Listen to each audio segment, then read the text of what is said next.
This is the story of how luxury's most powerful growth engine spectacularly broke down. Gucci, the crown jewel of French conglomerate Kering, collapsed from a peak revenue of 10.5 billion euros in 2022 to a projected 6 billion euros in 2025, a stunning 43% decline that has sent shockwaves through the entire luxury industry. While Bernard Arnault's LVMH empire and Hermès have shown remarkable resilience, and Hermès briefly overtook LVMH in market capitalization in 2025, Gucci's fall stands as the most dramatic collapse in modern luxury history. To understand just how catastrophic this fall has been, you need to grasp what Gucci means to Kering. This single brand accounts for half of the company's sales and an enormous 63% of its operating profit in 2024. When Gucci stumbles, Kering doesn't just trip, it faceplants. And that's exactly what's been happening for the past 3 years. The numbers tell a brutal story. Kering's stock price has plummeted over 70% from its 2021 peak of 798 euros to just 174 euros in April 2025. Revenue fell 12% in 2024 to 17.2 billion euros, while operating income cratered by 46%. But these company-wide figures mask an even more dramatic reality. Gucci itself saw revenue plunge 23% in 2024, with operating income slashed by more than half. This isn't just a bad year or a temporary setback. This is the unraveling of one of fashion's greatest turnaround stories, a brand that went from near bankruptcy in the 1990s to becoming luxury's most coveted label, only to lose its way entirely in the space of just 3 years. The story begins with a rescue mission. In 1999, French billionaire François Pinault's retail conglomerate swooped in to save Gucci from a hostile takeover, purchasing a 42% controlling stake for $3 billion. At the time, the Florence, Italy-based house was already experiencing its first renaissance under the creative direction of Tom Ford, who had transformed the stuffy Italian leather goods house into a sleek, sex-charged fashion powerhouse. Ford's departure in 2004 marked the beginning of Gucci's wilderness years.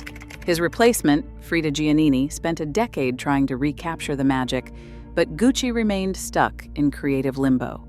Profitable but passionless. Commercial but not cultural.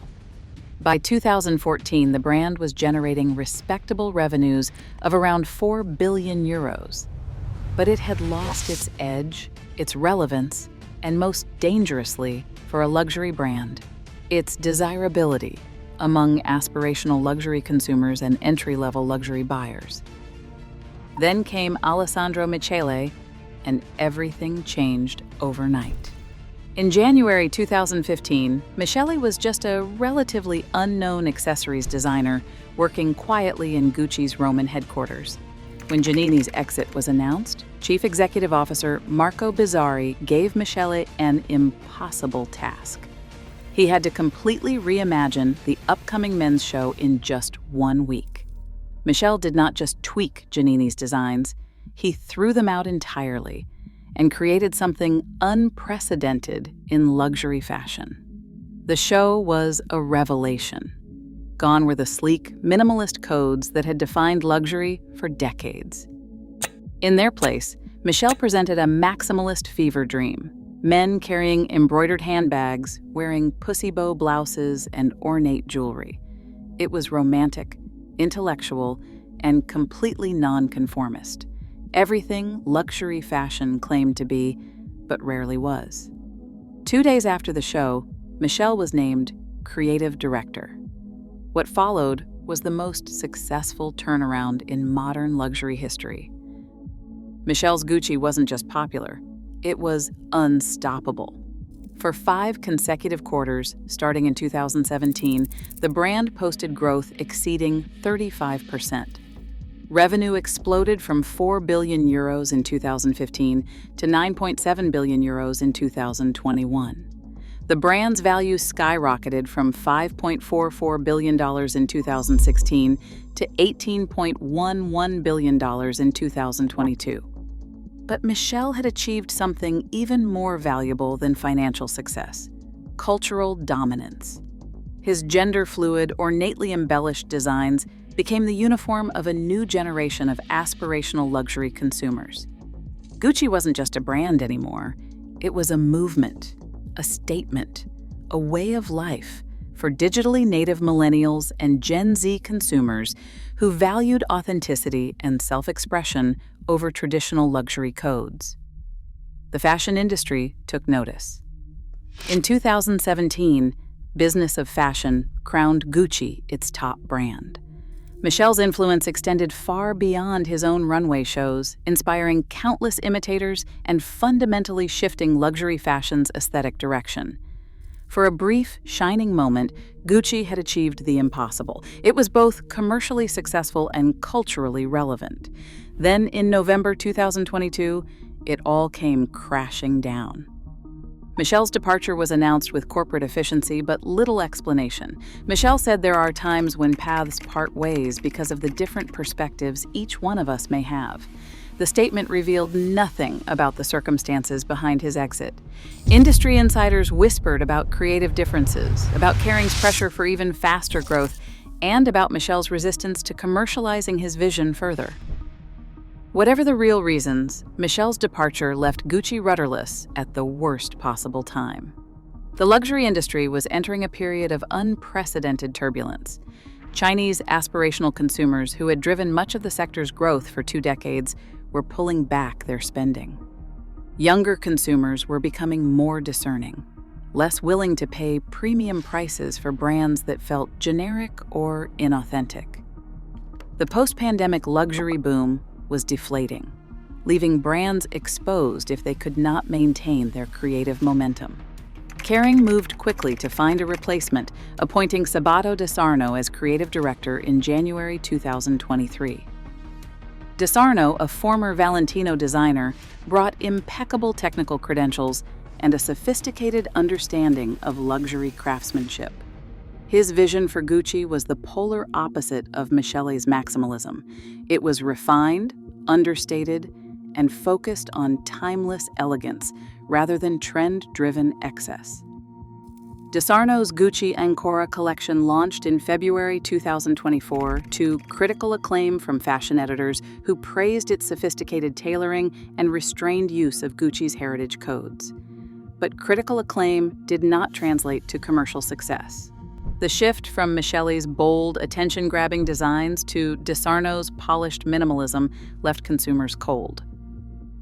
The numbers were devastating. Sell-through rates, the percentage of inventory that actually sells at full price rather than markdown, plummeted from 52% under Michele to just 37% under De Sarno. Revenue began its steep decline, falling 24% in the fourth quarter of 2024 alone. By early 2025, it was clear that De Sarno's vision, however sophisticated, wasn't connecting with Gucci's core customer base of aspirational consumers. In February 2025, after less than 2 years in the role, De Sarno was out. His departure marked the second failed attempt to replace Michele and left Kering in an increasingly desperate position. Gucci's revenue was in free fall, competitors like Prada Group were gaining market share, and the brand's once unshakable cultural relevance was evaporating. The appointment of De Sarno's replacement sent shockwaves through the fashion industry. Demna, the Georgian-born designer who had spent a decade building Balenciaga into one of fashion's most provocative and commercially successful brands, would leave Kering's smaller label to take on the much larger challenge of reviving Gucci, starting in July 2025. Demna's appointment was controversial from the start. While fashion insiders praised his innovative designs and proven track record at Balenciaga, investors were skeptical. Kering's share price fell 11% the day after the announcement, reflecting concerns about whether Demna's edgy, streetwear-influenced aesthetic would translate to Gucci's broader customer base of entry-level luxury buyers and VIC clients. The skepticism wasn't entirely unfounded. Demna's reputation had been tarnished by a 2022 controversy at Balenciaga involving an advertising campaign that featured children with BDSM-themed accessories. Though Demna had apologized and the campaign was quickly withdrawn, the incident raised serious questions about his judgment and his ability to navigate the sensitive cultural territory that luxury brands increasingly occupy. And here's the thing. Demna's aesthetic success at Balenciaga had come through a very different approach than what made Michele successful at Gucci, where Michele had drawn on Gucci's rich heritage while adding his own maximalist twist. Demna had essentially rebuilt Balenciaga's identity from scratch, creating a new language of luxury that borrowed heavily from streetwear and contemporary art.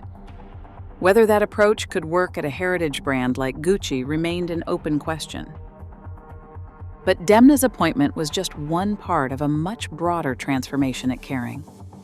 The luxury conglomerate's struggles with Gucci had exposed deeper structural problems that demanded radical solutions, especially as rivals like Bernard Arnault's LVMH continued to outperform. In September 2025, François Pinault made his boldest move yet, appointing Luca De Maio as Kering's new chief executive officer. De Maio had spent his career in the automotive industry, successfully turning around struggling car brands like Seat and Renault. He was a complete outsider to luxury fashion. His appointment signaled that Pinault was willing to fundamentally rethink how Kering operated. De Maio wasted no time implementing his vision. His Reconkering restructuring plan called for nothing less than a complete reinvention of the company's strategy. The plan's three pillars were stark: reduce Kering's dangerous dependence on Gucci, pursue aggressive cost synergies across the portfolio, and dramatically rationalize the retail infrastructure to improve inventory turnover. The centerpiece was Reconkering. The scale of the planned changes was breathtaking. Kering announced it would close 80 stores in 2025 alone, with more closures expected in subsequent years. The company also agreed to sell its beauty division to L'Oréal for €4 billion, using the proceeds to strengthen its balance sheet and reduce debt. Most significantly, De Maio committed to fundamentally changing how Kering's brands operated. He wanted to cut the time it takes for a luxury product to go from initial sketch to retail shelf from 1 year to 6 months, bringing luxury fashion closer to the fast fashion model that had proven so successful for brands like Zara and H&M. That emphasis on speed and responsiveness marked a clear break with past practice. The strategy represented a dramatic philosophical shift. For decades, luxury brands had differentiated themselves through exclusivity, craftsmanship, and deliberate scarcity. De Maio's vision suggested that speed and responsiveness to consumer trends might be more important than traditional luxury values. Early signs suggested the strategy might be working. In the third quarter of 2025, Kering's revenue decline slowed to 5%, down from 15% in the second quarter. Bottega Veneta, one of Kering's smaller brands, posted 12% growth, largely driven by popular handbag designs like the Jodi and Andiamo among aspirational luxury consumers. The eyewear division grew 24%, suggesting that Kering's diversification beyond Gucci was beginning to pay dividends. This early growth gave the team encouragement, but the fundamental question remained: could Gucci itself be saved? Regional performance data offered some clues about the challenges ahead. In 2024, Asia-Pacific retail revenue fell 24%, reflecting the ongoing slowdown in Chinese aspirational consumer spending that had powered the industry's growth for 2 decades. North American revenue dropped 11%, while Western European sales declined 9%. Only Japan showed growth, up 9%, while other markets grew a modest 3%. These regional variations highlighted the global nature of Gucci's problems. This was not simply a matter of one market turning against the brand. Aspirational consumers worldwide were losing interest in what Gucci represented. Industry analysts pointed to broader forces reshaping luxury consumption. Bernstein's Luca Solca noted that Gucci's 2024 performance represented an annus horribilis for Kering, while others pointed to fundamental changes in how younger entry-level luxury buyers approached luxury brands. Fashion publicist Lindsay Solomon captured the shift perfectly. "I think of what a fashion editor is wearing. It's not Gucci." For a brand that had once set the agenda for fashion insiders and consumers alike, this represented a devastating loss of cultural influence. The luxury industry itself was undergoing its own crisis of confidence. Fashion editor Catherine K. Zarella wrote in the New York Times that luxury is in a death spiral. After a decade of nearly unfettered growth, the sector is bombing across the globe. For only the third time in 3 decades, the global luxury industry lost revenue for 2 consecutive years.